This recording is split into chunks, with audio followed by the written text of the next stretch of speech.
이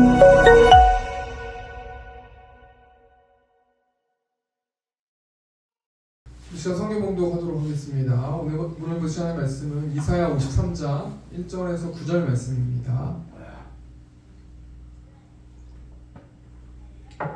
이사야서 53장 1절에서 9절 말씀 제가 봉독하겠습니다. 우리가 전한 것을 누가 믿었느냐? 여호와의 팔이 누구에게 나타났느냐? 그는 주 앞에서 자라나기를 연한 순 같고 마른 땅에서 나온 뿌리 같아서 고운 모양도 없고 풍채도 없은즉 우리가 보기에 흠모할 만한 아름다운 것이 없도다. 그는 멸시를 받아 사람들에게 버림받았으며 강고를 많이 겪었으며 질고를 아는 자라. 마치 사람들이 그에게서 얼굴을 가리는 것 같이 멸시를 당하였고 우리도 그를 귀히 여기지 아니하였도다. 그는 실로 우리의 질고를 지고 우리의 슬픔을 당하였거늘 우리는 생각하기를 그는 징벌을 받아 하나님께 맞으며 고난을 당한다 하였노라. 그가 찔림은 우리의 허물 때문이요 그가 상함은 우리의 죄악 때문이라. 그가 징계를 받음으로 우리는 평안을 누리고 그가 채찍에 맞음으로 우리는 나음을 받았도다. 우리는 다 양 같아서 그를 행하여 각기 제 길로 갔거늘 여호와께서는 우리 모두의 죄악을 그에게 담당시켰도다. 그가 곤욕을 당하여 괴로울 때에도 그의 입을 열지 아니하였으며 마치 도수장으로 끌려가는 어린 양과 털 깎는 자 앞에서 잠잠한 양같이 그의 입을 열지 아니하였도다. 그는 곤욕과 신문을 당하고 끌려갔으나 그 세대 중에 누가 생각하기를 그가 살아있는 자들의 땅에서 끊어짐은 마땅히 형벌받을 내 백성의 허물 때문이라 하였으리요. 그는 강포를 행하지 아니하였고 그의 입에 거짓이 없었으나 그의 무덤이 악인들과 함께 있었으며 그가 죽은 후에 부자와 함께 있었도다. 아멘. 이 시간 이사야 53장 1절에서 9절 말씀 가지고 고난의 종으로 오신 예수님이라는 제목을 가지고 하나님 말씀 나누도록 하겠습니다. 제가 명언 하나를 소개해 드릴 건데요. 이 명언이 뭐냐면 잘잘못을 따지면 사랑할 시간이 없습니다 라는 명언입니다. 참 좋은 말인 것 같아요. 누군가하고 관계를 맺을 때 네가 잘났니 내가 잘났니 이렇게 잘잘못을 따르면 계속 따지고 들면 서로 사랑할 시간이 없다. 왜 그렇습니까? 인간은 유한한 존재이기 때문이라는 것이죠. 여러분 이 명언을 소개한 분이 어떤 분이냐면 앞에 사진에 나와 있는데 여러분 아실지 모르겠지만 테레사 수녀라는 분이십니다. 이 테레사 수녀라는 이 분은 1946년에 기차 여행을 하던 중에 어떤 부르심을 들어요. 어떤 말씀을 들어요. 그 말씀이 뭐냐면 가난한 이들을 위해서 봉사하라라는 어떤 말씀을 듣습니다.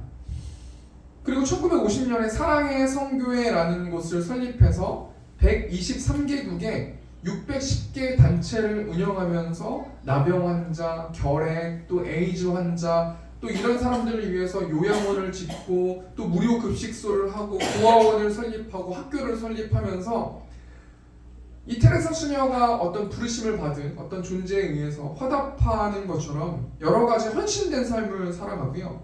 1979년에 노벨 평화상을 수상했어요. 여러분 많은 사람들이 이 테레사 수녀의 행동을 보고 또 여러 가지 일들을 지켜보면서 테레사 수녀를 존경하고 있지 않습니까?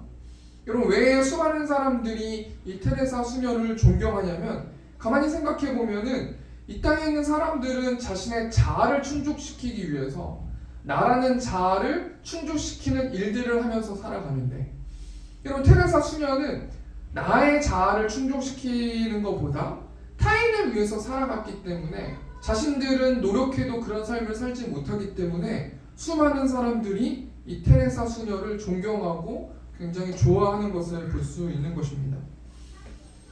여러분 우리도 테레사 수녀처럼 자기중심적인 삶이 아니라 타인중심적인 삶을 살아야 되는데 여러분 왜 그렇습니까? 그 이유가 뭐냐면 우리를 구원해 주신 우리 예수님께서 자기중심적인 삶이 아니라 타인중심적인 삶을 사셨기 때문이에요. 여러분 우리 하나님께서는 우리 예수님께서는 하나님이시고 그 하나님이 어떤 분이시냐면 온 세상을 말씀으로 창조하신 굉장히 능력이 있으신 창조주 되시는 분이세요. 그런데 여러분 이 예수님 하나님 되신 예수님께서 어떤 삶을 사셨습니까? 로마서 우리 5장 7절부터 8절 말씀 보면 의인을 위하여 죽는 자가 쉽지 않고 선인을 위하여 용감히 죽는 자가 혹 있거니와 8절 보니까 우리가 아직 죄인 되었을 때 그리스도께서 우리를 위하여 죽으심으로 하나님께서 우리에 대한 자기의 사랑을 확증하셨느니라. 우리가 아직 죄인 되었어요. 예수님이 구원하고 예수님의 생명과 바꿔야 되는 어떤 존재들은 계속 죄 가운데 빠져 있어요.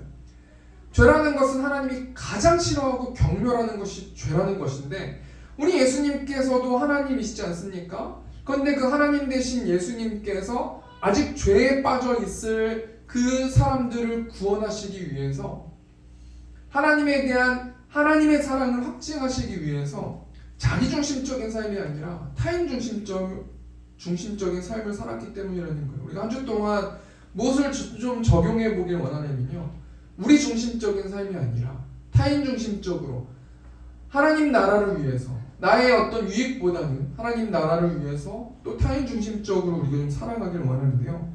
우리 오늘 성경 본문 말씀 보면 이사야 53장 말씀인데요, 우리 예수님은 메시아 되신 구원자이시고 하나님이신데, 우리가 그것을 어떻게 알 수 있냐면, 예수님께서는 구약 성경에 나오는 수많은 선지자들이 예수님에 대해서 예언했어요.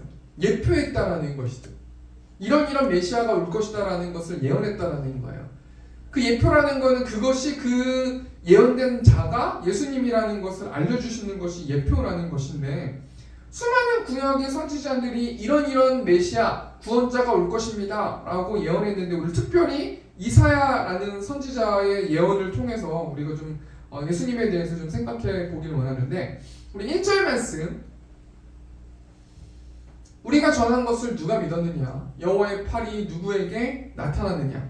여기서 1절 말씀에 나오는 이 우리라는 것은 누구를 지칭하냐면, 하나님의 말씀을 받아서 메시아 되신 예수님의 모습을 예표한 수많은 선지자들을 말하는 것이에요. 수많은 선지자들이 구원자가 올 것이다, 예수님이 올 것이다 라는 것을 예표하고 예언했는데, 그 말씀을 누가 믿었느냐라고 말씀해 주시는 것입니다.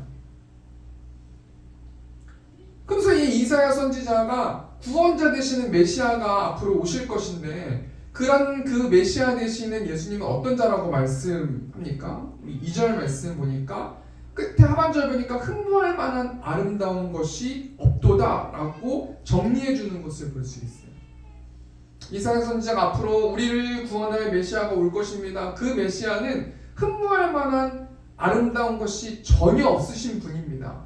그런 분이 메시아로 올 것입니다 라는 것을 예언했다라는 것이죠. 그렇기 때문에 우리 예수님께서는 당당한 모습으로 이 땅 가운데 오실 수 있지만, 이 이사야 선지자가 예언한 말씀을 성취하기 위해서 온 우주를 창조하신 하나님께서 흠모할 만한 아름다운 것이 없는 어떤 이 모습으로 이 땅에 오셨는데, 이 흠모할 만한 아름다운 것이 없다라는 것은 외형적인 매력이 전혀 없고요, 어떤 세속적인 확 끌어잡는 카리스마가 전혀 없는 모습, 전혀 볼품없는 모습, 정말 세상 사람들이 보기에도 굉장히 딱한 어떤 그런 모습으로, 특별히 또 마국간에서 이 땅에 오시고 이 세상에 오셨어요. 그렇기 때문에 우리가 이 말씀 통해서 뭘 생각해 보아야 되는 거냐면, 우리는 매 순간순간마다 흠모할 만한 아름다운 것이 있는 존재로 우리의 삶을 변화시키길 원해요. 그래서 수많은 사람들이 스펙을 쌓고 돈을 모으고 명품을 사고 여러 가지 어떤 것들로 나를 드러내길 원하거든요. 말씀을 준비하면서 우리가 뭘 좀 생각해 봐야 되는 거냐면, 우리 예수님께서는 이 땅 가운데서 흠모할 만한 아름다운 것이 전혀 없는 모습으로 오셔서 이 땅 가운데서 뭔가를 누리는 어떤 그런 행동들을 하지 않고요, 이 땅에서 한마디로 말해서 잘 먹고 잘 살 어떤 그런 행동들을 하지 않고, 우리 예수님께서는 오로지 그의 나라, 하나님의 나라만 바라보시면서 사셨다라는 거예요. 우리 예수님은 계속해서 이 땅 가운데서 고난 받으시면서 삶을 마감하셨는데요, 우리가 오늘 설교 제목이 뭡니까? 고난의 종으로 오신 예수님이라는 제목인데, 우리가 오늘 본 말씀 통해서 우리 예수님께서 어떤 고난을 받으셨는지 좀 생각해보고, 그 각 고난을 통해서 하나님께서 우리 성도들에게 주시는 영적 교훈이 무엇인지 우리 간략하게 4가지만 생각해보고 말씀 마쳤으면 좋겠습니다. 우리 첫 번째로 우리 예수님은 멸시천대를 받는 고난을 받으셨어요. 우리 3절 말씀, 그는 멸시를 받아 사람들에게 버림받았으며 여러분, 우리 예수님께서는 하나님의 아들이시고요, 하나님이세요. 그런데 우리 예수님께서 이 땅에 오셔서 어떤 삶을 살아가셨냐면 십자가 사명을 감당하실 때 정말 세상에서 수많은 자신이 만든 피조물들에게 멸시천대를 받으셨어요. 그렇기 때문에 우리 예수님이 그 모든 멸시천대를 받아보셨고 경험해 보셨기 때문에 하나님의 자녀들이 누군가에게 멸시천대를 받든지 누군가에게 어떤 상처를 받든지 함부로 여김을 받든지 그 모든 것들을 우리 예수님께서는 다 알고 계신다는 것입니다. 그렇기 때문에 우리 예수님을 찾고 우리 예수님을 부르면 멸시천대 받는 사람들도 예수님께서 위로해 주실 수 있다는 건데요. 우리 요한복음 8장 말씀 보면은 여러분 잘 아시는 말씀인데 서기관과 바리새인들이 은행 중에 잡힌 여자를 잡아오지 않습니까? 예수님 앞으로 끌고 오지 않습니까? 서기관과 바리새인들은 계속해서 음행하는 어떤 현장을 목격하기 위해서 계속해서 열심히 노력해서 음행하고 있는, 죄를 짓고 있는, 정말 하나님의 율법에서 돌로 쳐 죽여야 되는 어떤 그런 죄를 짓고 있는 그 음행 중에 잡힌 여자만 또 데려왔어요. 남자는 도망가 버렸어요. 여러분, 지금 음행 중에 잡혔기 때문에 이 여자는 돌에 맞아 죽어 마땅하지 않습니까? 근데 여러분, 예수님께서, 우리 예수님은 하나님이시고 우리 예수님이 가장 싫어하시는 게 죄거든요. 근데 여러분, 죄를 지은 여자가 있지 않습니까? 근데 여러분, 예수님께서 그 음행 중에 잡힌 여자한테, 그 여자와 수많은 사람들에게 뭐라고 말씀하십니까? 너희 중에 죄 없는 자가 먼저 돌로 치라라고 말씀해 주시고 그 여자를 보여주시지 않습니까? 하나님께서 우리에게 어떤 영적 교훈을 주시냐면, 우리를 구원해 주신 우리 예수님은 이 땅에서 이사야 선지자 예언처럼 멸시천대 받으신 메시아시고 구원자이시기 때문에 그거를 누구보다 잘 아시기 때문에 우리 예수님께서는 예수님을 찾는 자들, 멸시천대 받는 자들이 예수님 저를 도와주십시오, 저를 불쌍히 여겨주십시오, 저를 좀 위로해 주십시오 라는 이 기도를 통해서 예수님께 나아가면 우리 예수님께서 위로해 주신다는 거예요. 우리가 한 해를 정리하면서 수많은 사람들로부터 상처되는 말 또는 아픈 말, 또 계속해서 내 마음속에 남는 말들이 있을 수도 있지 않겠습니까? 우리가 그런 사람들 우리가 이 시간 한 주 동안 예수님께 나아가서 하나님 나의 이 상처된 마음을 고쳐주시고 하나님의 사랑으로 좀 덮어주십시오 라고 우리가 기도하고 나아가는 우리 세움교회 성도님들 되셨으면 좋겠습니다. 우리 첫 번째 대지를 정리하니까 우리 예수님께서는 멸시천대 받으시는 고난을 받으셨다는 거예요. 누군가에게 멸시천대를 받으셨다는 거예요. 왜 멸시천대를 받으셨습니까? 하나님의 나라를 위해서. 그래서 우리 예수님께서 이 모든 것들을 경험하셨기 때문에 멸시천대 받으시는 사람들이 예수님께 나아가서 우리의 아픔을 좀 공감해 주시고 씻어 주십시오라고 기도할 때 우리 하나님께서 예수님께서 위로해 주신다는 겁니다. 또 두 번째로요, 우리가 생각해 볼 게 우리 예수님은 질고를 받으시면서 고난을 받으셨는데 우리 4절 말씀 보니까 그는 실로 우리의 질고를 지고, 여러분 4절 말씀 보면 질고라는 말씀이 나오는데 이사야 선지자는 이스라엘을 구원할 메시아는 반드시 질고를 받는 사람이 구원자이시고 구약의 선지자들로부터 예언된 메시아다라고 말씀하면서 여러분 4절 말씀에 나오는 질고가 무엇입니까? 한마디로 말하면 질고는 고통이에요. 질고는 단순한 병이나 아픔이 아니라 육체적으로 정신적으로 고통받는 모든 것들을 포괄하는 것이 질고거든요. 그러니까 한마디로 말해서 예수님께서는 하나님 나라를 위해서 고통을 받으셨다는 거예요. 육체적으로, 정신적으로 피곤함과 지침과 고통과 또 아픔과 여러 가지 것들을 경험하셨다는 거 아니겠습니까? 그렇기 때문에 우리 예수님께서는 이 땅에 육체적으로 정신적으로 고통받는 사람들을 위로해 주시길 원한다는 거예요. 우리 요한복음 5장 말씀 보면은 38년 된 병자가 나오지 않습니까? 이 38년 된 병자가 아무리 자신의 병을 고치길 원한다고 해도 고쳐지지가 않는 거예요. 근데 그 소문을 듣지 않습니까? 베데스다 연못 앞에 천사가 가끔 내려올 때 그리고 물을 움직일 때 제일 먼저 들어가면 어떤 병에 걸렸든지 낫는다는 소문을 듣고 열심히 시도해서 그 베데스다의 연못에 들어가길 원하지만 자신보다 더 뛰어난 자들이 있기 때문에, 자신보다 덜 아픈 자들이 있기 때문에 도저히 그 베데스다 연못에 못 들어가고 있는 거 아니겠습니까?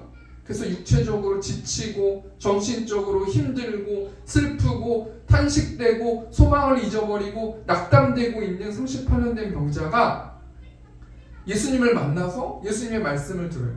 일어나 내 자리를 들고 걸어가라 라는 이 한 말씀 때문에 그 예수님의 말씀을 믿고 기적이 일어나서 38년 동안 한 번도 걷지 못한 자가 걷는 역사가 있지 않습니까?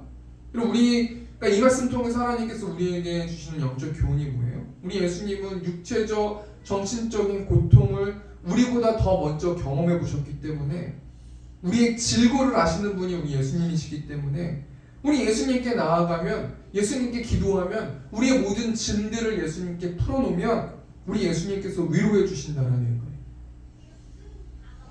지금 죄짓 맡은 우리 구주 1절 찬송 후렴 보면은 주께 공함 없는 고로 복을 받지 못하네 사람들이 어찌하여 아랠 줄을 모를까. 우리 한 해를 좀 돌아보면서 하나님, 내가 가지고 있는 아픔과 또 병들과 고통과 질고와 육체적으로 스트레스, 육체적으로 힘듦과 정신적으로 스트레스, 여러 가지 것들을 우리가 하나님께 고하고 우리가 모든 것들을 하나님의 휴지통에 버림을 통해서, 기도함을 통해서 우리가 평안을 누리고 한 해를 정리하고 2026년을 활기차게 맞이하는 저 우리 세움교회 성도님들 되셨으면 좋겠어요. 하나님 저 아픕니다. 하나님 힘듭니다. 하나님 지칩니다. 하나님 슬픕니다. 여러분, 우리가 사람들한테 이런 이야기하면 뭐 해소가 됩니까? 절대 해소 안 됩니다. 우리가 우리의 아픔과 병들과 우리의 여러 가지 육체적으로 정신적으로 아픈 것들을 하나님께 말씀드리고, 하나님 우리를 불쌍히 여겨주십시오. 우리를 하나님 쉴 수 있도록 인도해 주십시오.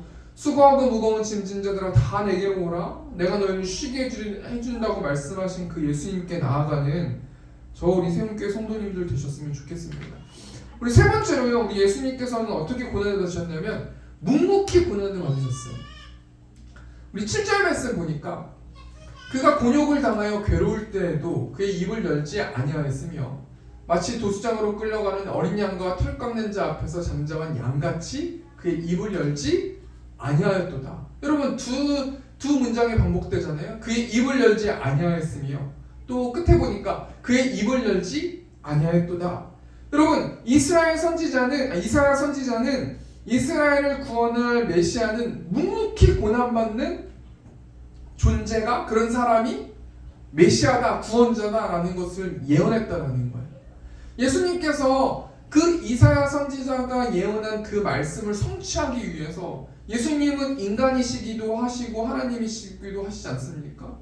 예수님도 인간의 인성을 가지고 있으신 분이신데, 여러분, 수많은 하실 말이 얼마나 많겠어요. 그렇지 않습니까? 온 우주를 창조하신 창조자가 자신이 만든 피조물한테 당하고 수치당하고 조롱당하고 또 아픔을 당하고 그 모든 것들을 경험하면서 정말 얼마나 하시고 싶은 말씀이 많으셨겠습니까?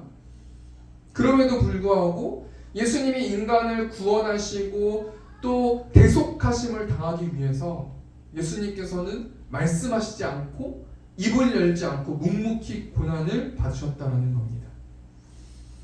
우리 예수님께서 십자가를 지시기 전에도 재판받을 때에도 묵묵히 자신의 말씀을 하지 않으셨는데요. 우리 마가복음 14장 60절에서 61절 말씀 보니까 대제사장이 가운데 일어서서 예수에게 물어 이르되 너는 아무 대답도 없느냐? 이 사람들이 너를 치는 증거가 어떠하냐 하되 61절 보니까 침묵하고 아무 대답도 아니하시거늘 대제사장이 다시 물어 이르되 내가 찬송받을 이의 아들 그리스도냐? 우리가 이 말씀 통해서 하나님께서 우리 성도들에게 주시는 영적 교훈이 뭐예요? 우리도 예수님처럼 묵묵히 고난을 받고 우리도 예수님처럼 묵묵했으면 좋겠다는 거예요. 시끄럽게 떠들면서 남들 비판하고 남들 험담하고 남들 공격하고 내 어떤 것들을 반증하면서 내가 더 잘났다고 그렇게 이야기하고 그렇게 떠드는 삶이 아니라 우리 예수님처럼 한 주 동안 살아가면서 묵묵히 그냥 고난받고 그냥 묵묵히 하나님께서 주시는 그 시험을 통과하고 고난을 이겨내는 저와 우리 세움교회 성도님들 되셨으면 좋겠습니다. 이렇게 하기 위해서 우리가 어떻게 됩니까? 우리가 영적으로 무장해야 되지 않겠습니까? 그리고 매일매일 우리가 받은 여러 가지 어떤 부정적인 말들을 하나님께 우리가 토설하면서 이야기하면서 우리의 모든 것들을 내려놓고 하나님께 나아가는 저 우리 세움교회 성도님들 되셨으면 좋겠습니다. 우리 마지막으로 네 번째로요. 우리 예수님은 억울하게 죽음의 고난을 받으셨는데요. 우리 이사야 53장 9절 세 번역 보니까 그는 폭력을 휘두르지 않았고 거짓말도 하지 않았지만 사람들은 그에게 악한 사람과 함께 묻힐 무덤을 주었고 죽어서 부자와 함께 들어가게 하였다. 여러분 여기서 중요한 포인트가 뭐냐면 억울하게 고난받으셨다는 거예요. 억울하게 죽음을 당하시는 고난을 받으셨다는 것 아니겠습니까? 여러분 이사야 선지자가 이스라엘을 구원할 메시아는 억울하게 죽음의 고난을 받는 사람이어야 구원자시고 메시아시고 온 인류를 구원할 자라는 것을 예표했다라는 거예요. 예언했다라는 거예요. 그렇기 때문에 우리 예수님께서는 굉장히 억울한 누명과 억울한 일들, 결국엔 계속 억울하게 죽음에 이르시는 고난까지 받으셨다라는 거 아니겠습니까? 그렇기 때문에 우리 예수님께서는 이 땅에 억울한 사람들을 위로해 주실 거고 그들의 아픔을 잘 아신다는 거예요. 우리 마가복음 5장 말씀 보면은 12년을 혈루증을 앓아온 여자가 나오는데 이 여인은 여러 의사한테 진료를 받았고 자신의 재산을 다 허비했어요. 그럼에도 불구하고 아무 효력도 없었고 점점 상태가 더 악화됐다는 거예요. 여러분 이 여인이 느끼기에는 얼마나 억울하겠습니까? 왜 나만 이렇게 살아야 되지? 왜 다른 사람들은 건강한데 왜 나만 이렇게 아파야 되지? 내가 뭐 잘못한 게 없는데 나는 왜 이렇게 아파야 되지? 나는 왜 이런 삶을 살아야 되지? 계속 억울했어요.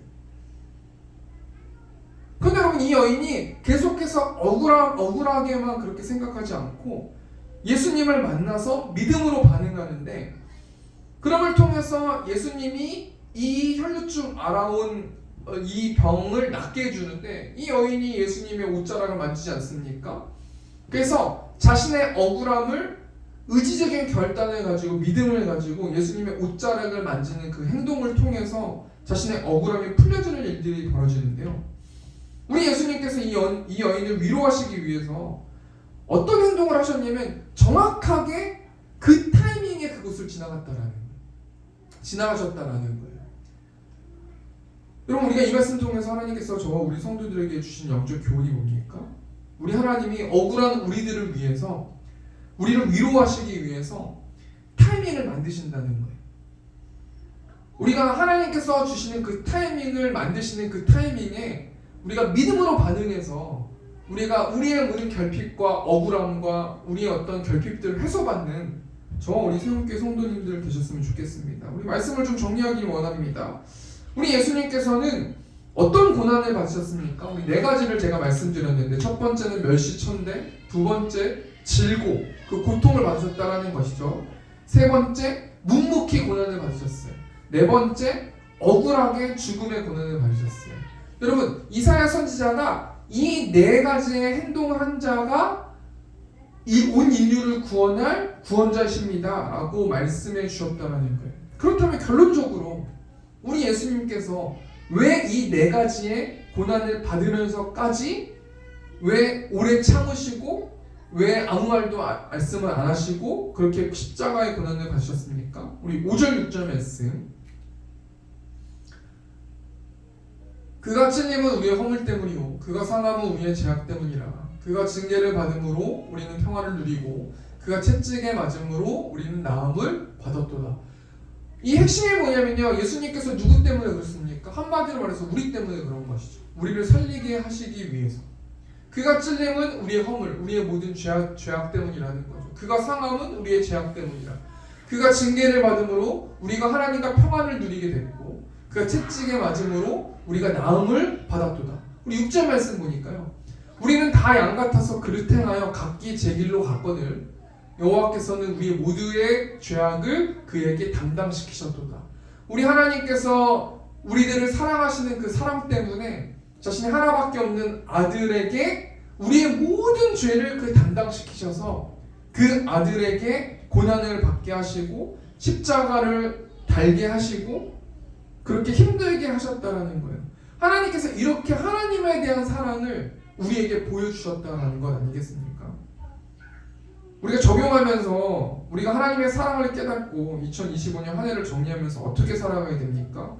나 가나안 땅 귀한 성에라는 찬송이 있는데 1절 가사 보니까 나 가나안 땅 귀한 성에 들어가려고 내 무거운 짐 벗어버렸네. 우리가 2025년 하나님의 사랑을 깨닫고 우리가 가지고 있는 모든 무거운 짐들을 하나님께 내어놓고 기도하고 나아갔을 때 우리가 하나님의 나라를 이 땅 가운데 좀 누리는 우리 성도님들 되셨으면 좋겠습니다. 우리 나 가나안 땅 귀한 성에 우리 1절 찬송하시고 우리가 지금 좀 우리의 모든 무거운 것들을 좀 내려놓는 기도하시고 또 주기도문으로 예배 마치도록 하겠습니다. 우리